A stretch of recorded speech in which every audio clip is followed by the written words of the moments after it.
Math স্কুলে সবাইকে স্বাগত জানাচ্ছি। আমি কেএম সাইদুল ইসলাম। এবার আমরা প্রশ্ন 4 দেখব। এখানে বলা হয়েছে চিত্র থেকে কোণ ডাব্লিউ এর মান বের করো। প্রথমে আমরা বহিঃস্থ কোণ সম্পর্কে জানব। মনে করি এটি একটি ত্রিভুজ।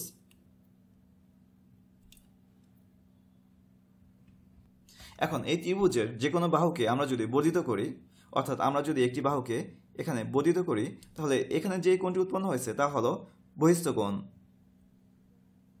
আবার ত্রিভুজের ভিতরে যে কোণগুলো থাকে সেগুলো হলো অন্তঃস্থ কোণ, অর্থাৎ এই কোণটি অন্তঃস্থ কোণ।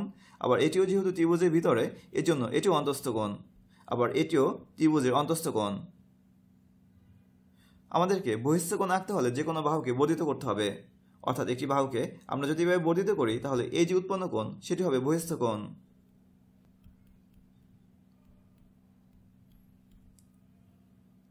ঠিক একইভাবে আমরা ত্রিভুজের 3টি বাহুকে বর্ধিত করে 3টি বহিঃস্থ কোণ পাব।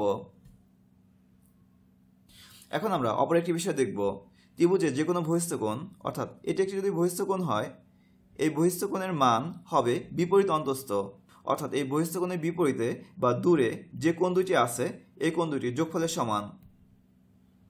অর্থাৎ এটির মান যদি ডাব্লিউ হয় আর এই কোণের মান যদি 60 ডিগ্রি হয় আর এটি 80 ডিগ্রি যদি হয়, তাহলে এই কোণটি অর্থাৎ ডাব্লিউ এর মান হবে বিপরীত অন্তঃস্থ কোণ দুইটি, অর্থাৎ এই 80 ডিগ্রি এবং 60 ডিগ্রি এর যোগফলের সমান। এখানে বিপরীত অন্তঃস্থ বলতে বোঝানো হয়েছে দূরে যে অন্তঃস্থ কোণ দুইটি আছে সেই দুইটিকে।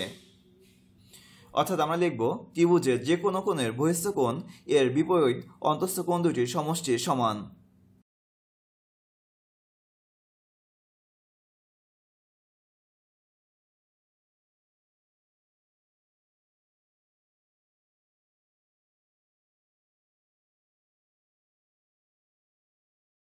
এখানে এই কোণ ডাব্লিউ এর বিপরীত অন্তঃস্থ কোণ হলো এই দুইটি।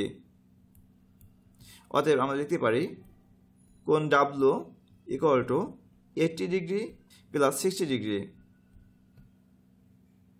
যা থেকে আমরা কোণ ডাব্লিউ এর মান পাচ্ছি 140 ডিগ্রি।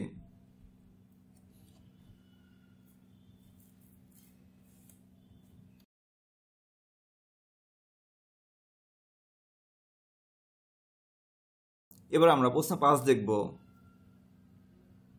এখানে বলা হয়েছে চিত্রে কোণ এক্স এর পরিমাপ কত। এখানে আমরা যদি চিত্রটি লক্ষ্য করি তাহলে দেখব যে এটি একটি বহিঃস্থ কোণ, অর্থাৎ এই কোণটি বহিঃস্থ কোণ। আমরা পূর্বেই জেনেছি এই বহিঃস্থ কোণ সমান হবে বিপরীত অন্তঃস্থ, অর্থাৎ এই বহিঃস্থ কোণের বিপরীত দিকে যে অন্তঃস্থ কোণ দুইটি আছে তার সমষ্টি সমান হবে। অর্থাৎ আমরা যদি এই কোণটির সাথে যদি এই কোণটি যোগ করি তাহলে তার মান হবে এই বহিঃস্থ কোণটির সমান। অর্থাৎ লিখব আমরা জানি ত্রিভুজের যে কোনো বহিঃস্থ কোণ এর বিপরীত অন্তঃস্থ কোণ দ্বয়ের সমষ্টির সমান।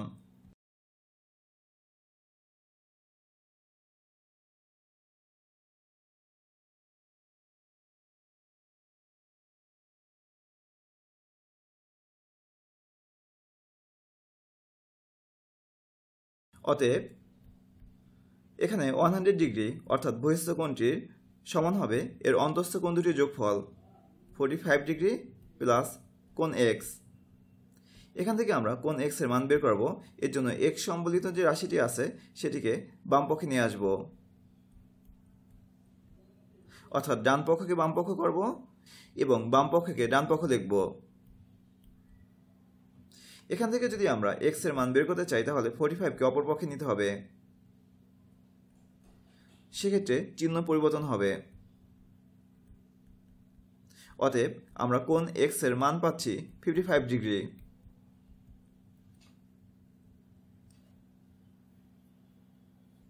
এবার আমরা প্রশ্ন 6 দেখব।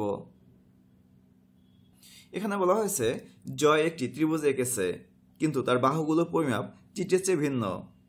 চিত্রে বসানো পরিমাপ দেখে বলতে হবে ত্রিভুজের বৃহত্তম কোণ কোনটি। এখানে আমরা যদি লক্ষ্য করি তাহলে দেখব যে এখানে এই বাহুটির দৈর্ঘ্য হলো 7 সেন্টিমিটার, আবার এই বাহুটির দৈর্ঘ্য হলো 5 সেন্টিমিটার, আর এই বাহু দুটি এই ত্রিভুজের বড় বাহুর মধ্যে অন্যতম। আমরা একটি ত্রিভুজ লক্ষ্য করি। এখানে বৃহত্তম বাহু হলো এটি, আর এটির বিপরীত কোণ হলো এই কোণ এইটি। আবার ক্ষুদ্রতম বাহু হলো এটি, আর এই ক্ষুদ্রতম বাহুর বিপরীত কোণ হলো এই কোণটি। এখানে আমরা যদি লক্ষ্য করি তাহলে দেখব যে বৃহত্তম বাহুর অর্থাৎ এই বাহুটির বিপরীত কোণ অর্থাৎ এটি বৃহত্তম অর্থাৎ বড়। ঠিক একইভাবে ক্ষুদ্রতম বাহু যেটি আছে তার বিপরীত কোণটি ছোট। অর্থাৎ আমরা জানি ত্রিভুজের বৃহত্তম বাহুর বিপরীত কোণ বৃহত্তম।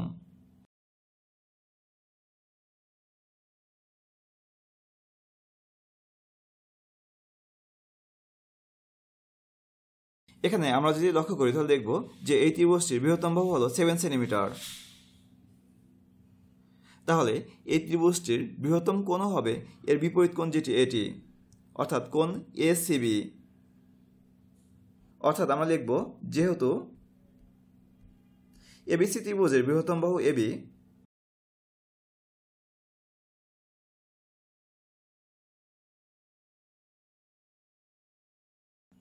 অতএব এবিসি ত্রিভুজের বৃহত্তম কোণ